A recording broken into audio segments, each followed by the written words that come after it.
to each other, you're starting to have a problem. Another thing that kind of got on my nerves, and is the reason I'm actually making this video, is the whole Marina Joyce situation. He made about 4 videos on the Marina Joyce situation, most of them joking, finishing it up with a video where he actually went to her house purely because people had begged her, and due to the ad revenue he knew he'd be making from that.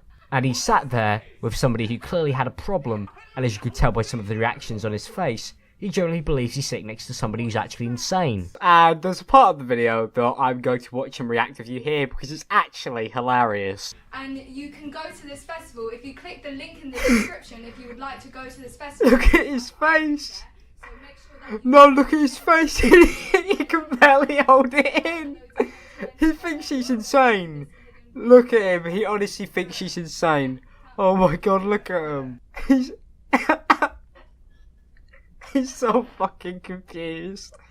He clearly doesn't want to be there. Oh my god.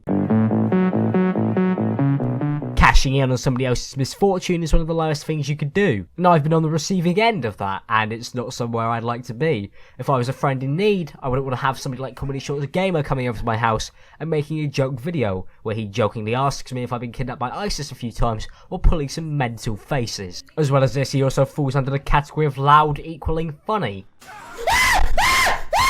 Fuck me! Yo, I thought we were friends! Is something that Zapti has already covered. He might be called Zaptai, I don't know anymore.